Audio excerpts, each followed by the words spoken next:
This video does have to do with a plant-based vegan lifestyle. However, it is not only intended for those who live this way. Believe me when I say there is no pressure coming from me, as Colleen Patrick-Goudreau has helped me remove that intention from my dialogues. It's really just to serve as a reference, a source of information for those who are already living this way or are interested or curious about what it's like to be a vegan in society today. I really just wanted to share this information with you after last week's video about Colleen's effective communication strategies. And as Colleen has helped me become more aware of, I'm not compassionate because I'm vegan. Veganism is just one of the many forms that my compassion takes, and I am vegan because I am compassionate. Okay, so now onto the 10 stages of veganism according to Colleen Patrick-Goudreau. So this information has really been a revelation for me after 8 years of being vegan. It's so vital for me because I didn't realize that I was stuck in one or two of these stages. I was feeling really frustrated and angry and sad, and I'll tell you which stages I was stuck in a little bit, but I'm sure that you'll be able to guess. Also keep in mind that Colleen says that not everybody goes through these stages, and at least not in this same order. But Colleen has written these stages based on what she's observed over the years, and I actually find them to be quite true for myself thus far. Stage number 1 is validation.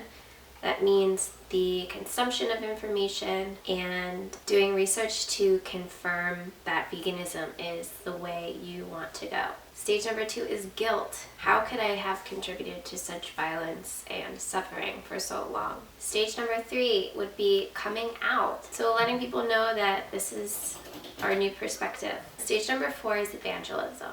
Most of us know that this is a stage already.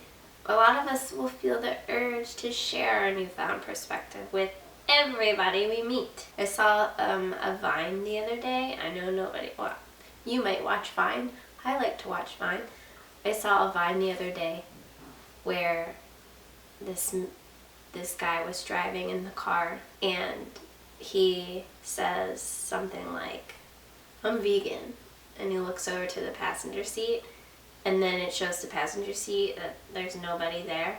It's just an empty seat. So that's a big joke that people like to make.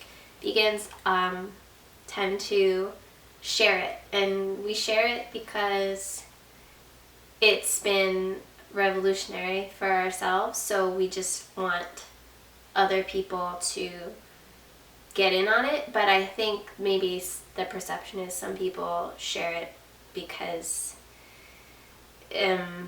they think that it makes them somehow superior. And that's, I'm sure there are people who do that, but that's not the reason most of us share it, I don't think.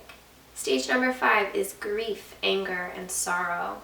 It's when we feel really frustrated with the systems in place and the apparent apathy of other people. Stage number 6 is connection and finding community. It's connecting with other people who share this perspective. And when I say perspective, I mean truth.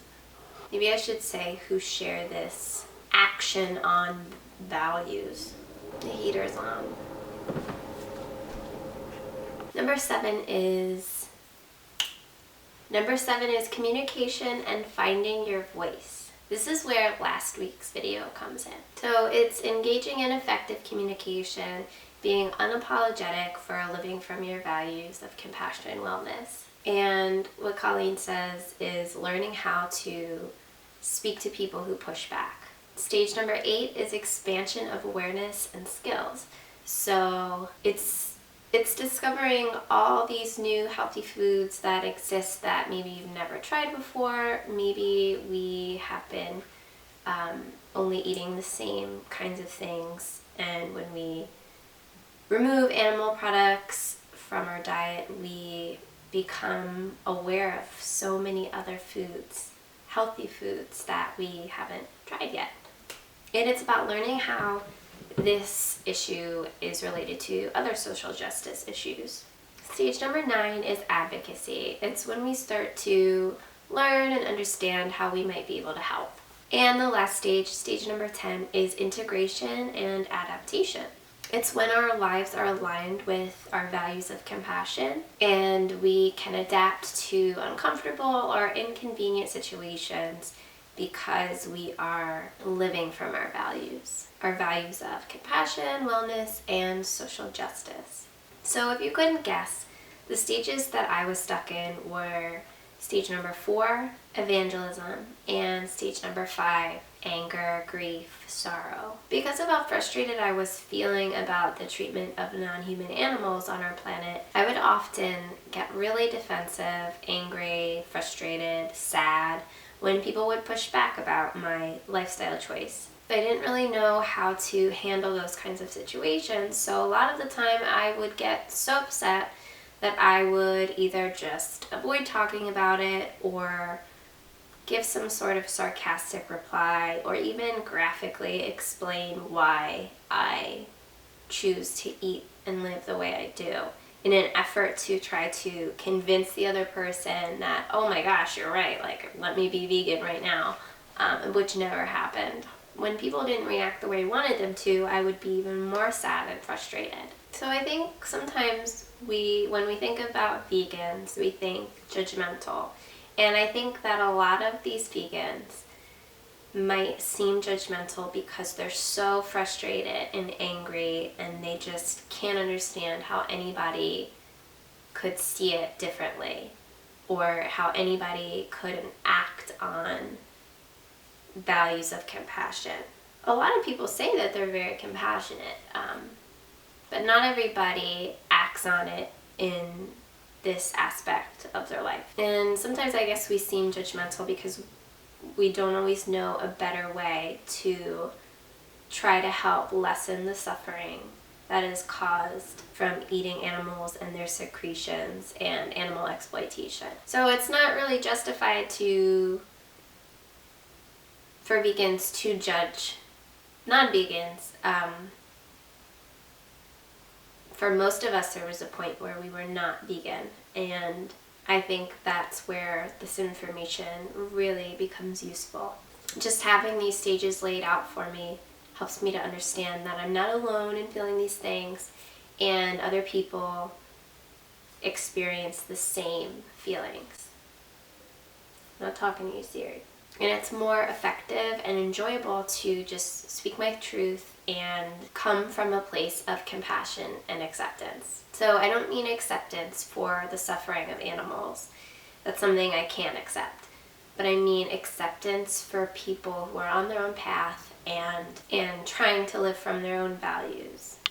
If they even know what their values are. Sometimes, like I don't think I actually knew what my values were until last year. So maybe some of us are not yet aware that we have values to live from. I'm not sure.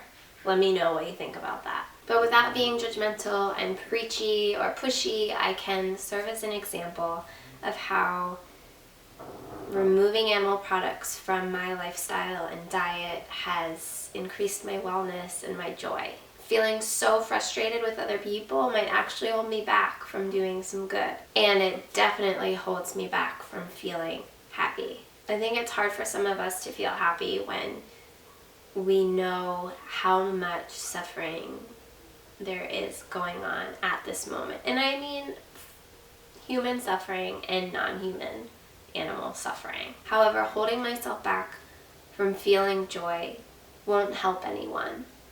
The more wellness and happiness and joyfulness that I feel, the more productive I can be and the more motivated I am to make positive change. Feel good, do good. So the end. Bye. So I hope that this was helpful for you in some way. If you know anybody who could benefit from this information, please share it with them today. And I'll link all the information that I've learned from Colleen on this subject in the description box below. She is an incredible resource, and I love her. And I appreciate you for watching. So thank you so much, and if you have not subscribed already, you can do that now. See y'all.